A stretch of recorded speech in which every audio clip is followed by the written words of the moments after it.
አርዕስተ ዜና። ጠቅላይ ሚኒስትር ዶክተር አብይ አህመድ በአንድ ጀንበር 800 ሚሊዮን ችግኞችን ለመትከል አስፈላጊው ዝግጅት እንዲደረግ ጥሪ ያቀረቡ። ጠቅላይ ሚኒስትሩ በማህበራዊ ትስስር ገጻቸው ባሰፈሩት ጽሑፍ የኢትዮጵያውያን ክንድ ተባብሮ በአንድ ጀንበር 800 ሚሊዮን ችግኞችን በመትከል ሌላ ታሪክ ለመስራት 5 ቀናት ብቻ መቅረታቸውን ገልጸዋል። በቀዳሚነት እናጋራቸዋለን። የውሃና ኢነርጂ ሚኒስቴር የሀገሪቱን የኃይልና የውሃ ፍላጎት ለማሟላት የግል ተቋማት የራሳቸውን አማራጭ እንዲያመነጩ የፖሊሲ ድጋፍ መዘርጋቱን አስታወቀ። ባለሀብቶች በተለይም በሶላር ኢነርጂ ኃይል ፍላጎታቸውን እንዲሸፍኑና ለሌሎችም እንዲያቀርቡ ምቹ ማዕቀፍ መዘጋጀቱን ገልጿል። እናስደምጣቸዋለን። የሴኔጋሉ ፕሬዝዳንት ባሲሩ ዲዮማዮ ፋዬ ከማሊ ወታደራዊ አስተዳደር መሪ ከጀነራል አሲሚ ጎይታ ጋር በዋና ከተማዋ ባማኮ ውይይት ለማድረግ ማሊ መግባታቸው ተሰምቷል። ሁለቱ መሪዎች በአሸባሪዎች ጥቃት የተቋረጡ የንግድ መስመሮችንና ሎጂስቲክስ እንቅስቃሴዎችን እንደገና ለማቀላጠፍ በሚያስችሉ ጉዳዮች ላይ ይመክራሉ ተብሎ ይጠበቃል። ዝርዝር አለን።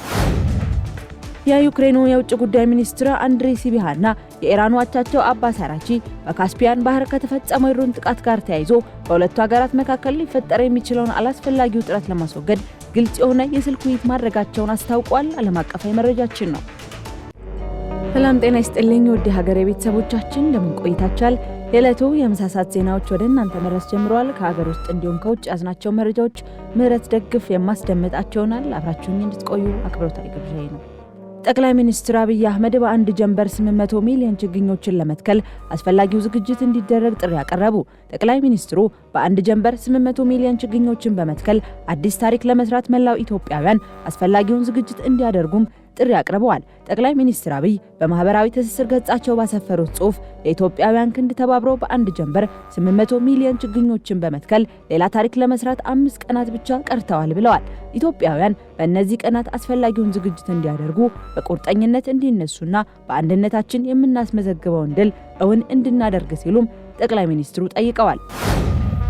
የኢፌዴሪ ፕሬዝዳንት ታዬ አጽቀሥላሴ የሥራ ዘመናቸውን ያጠናቀቁትን አምባሳደሮች አሰናብተዋል።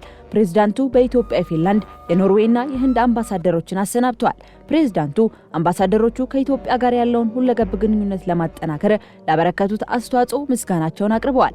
የፊንላንድ አምባሳደር ሲኒካ አንቲላ ኢትዮጵያ በለውጥ ምዕራፍ ላይ መሆኗን ገልጸው በትምህርት፣ በንጹህ ውሃና በቴክኖሎጂ ዘርፎች የተደረገውን ትብብር አንስተዋል። የኖርዌይ አምባሳደር ስቲያን ክሪስቲንሰን በአየር ንብረት ለውጥና በደን ልማት የተከናወኑ ስራዎችን መደገፋቸውን እንደሚቀጥሉ አረጋግጠዋል።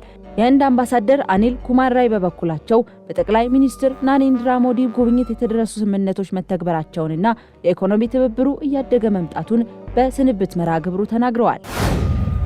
ኢትዮጵያ ከአዘርባይጃን ጋር ያላትን ዘርፈ ብዙ ትብብር አጠናክራ እንደምትቀጥል የህዝብ ተወካዮች ምክር ቤት አፈ ጉባኤ አቶ ታገሰ ጫፎ ገለጹ።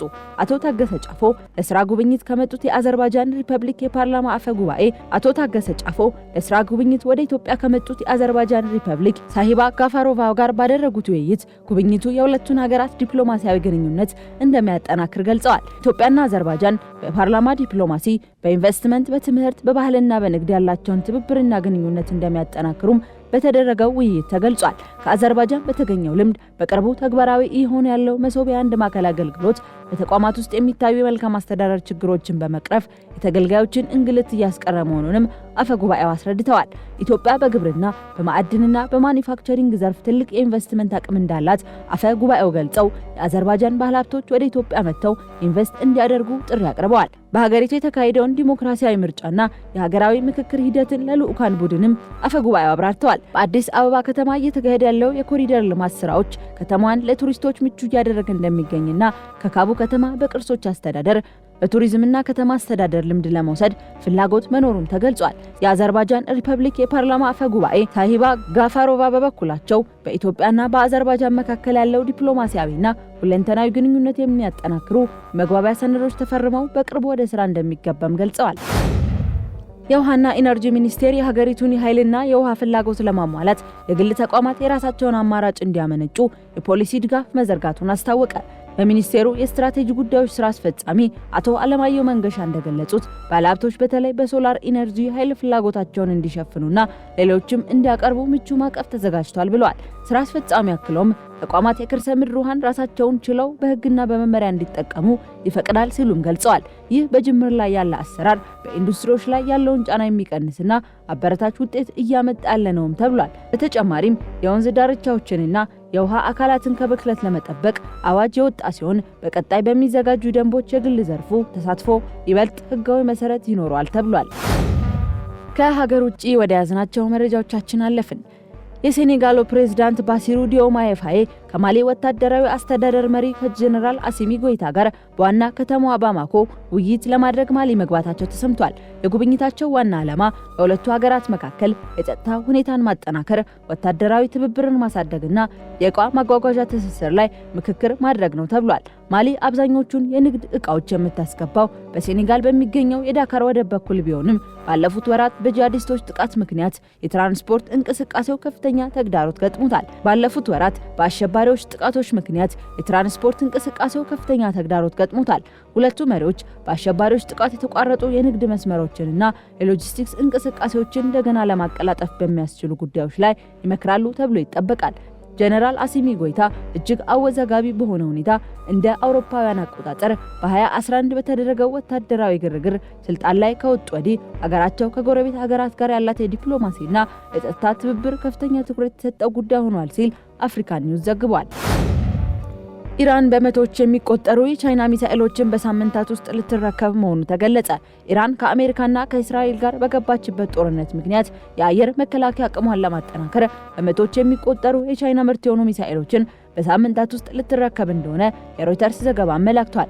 ቴህራን ከ60 እስከ 70 ሚሊዮን ዶላር የሚያወጡ ከ300 እስከ 400 የሚደርሱ የሚሳኤል ስርዓቶችን ለመግዛት ከሆንግ ኮንግ ኩባንያ ጋር ስምምነት መፈረሟ ተገልጿል። እነዚህ ተንቀሳቃሽ መሳሪያዎች ዝቅ ብለው የሚበሩ አውሮፕላኖችን፣ ሄሊኮፕተሮችንና ሰው አልባ ድሮኖችን ለመምታት ውጤታማ ናቸው ተብሏል። ምንም እንኳን የቻይና መንግስት ዘገባውን መሰረተ ቢስ ነው በማለት ቢያስተባብልም መሳሪያዎቹ በፓኪስታን በኩል ወደ ኢራን እንደሚጓጓዙ የደህንነት ምንጮች ጠቁመዋል። ፓኪስታን በበኩሏ በመሳሪያ ዝውውር ውስጥ ምንም አይነት ተሳትፎ እንደሌላ ገልጻለች። ይህ ስምምነት በቤጂንግና በቴህራን መካከል እያደገ የመጣውን ወታደራዊ ትብብር የሚያሳይ ሲሆን ዋሽንግተን ድርድር ካልተሳካ ጥቃቴን እቀጥላለሁ ካለችበት ማስጠንቀቂያ ጋር ተያይዞ የቀረበ መረጃ ነው።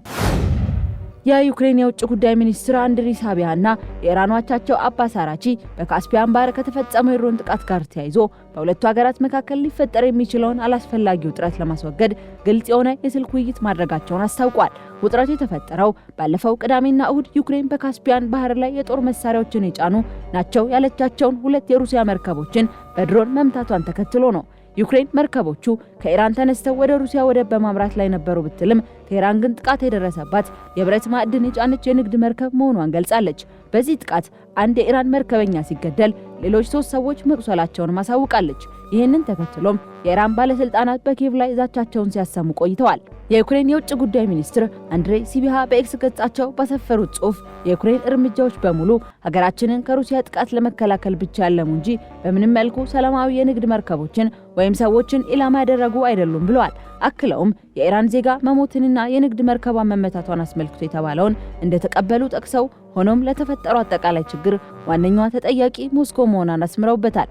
የኢራኑ የውጭ ጉዳይ ሚኒስትር አባስ አራቺ በበኩላቸው የዩክሬኑ አቻቸው ጥቃቱ ሆን ተብሎ የተፈጸመ እንዳልሆነና ኪየቭ ከቴህራን ጋር ምንም አይነት ግጭት ማባባስ እንደማትፈልግ ማረጋገጫ እንደሰጧቸው ገልጸዋል። ሚኒስትሩ በኤክስ ገጻቸው ላይ ኢራንም ቢሆን ውጥረትን አትፈልግም፣ ነገር ግን በዜጎቻችን ወይም በጥቅሞቻችን ላይ የሚሰነዘር ማንኛውንም ጥቃት ተቀባይነት የሌለው መሆኑን ግልጽ አድርገናል፣ ለደረሰው ኪሳራም ካሳ ሊከፈል ይገባል ሲሉ ገልጸዋል።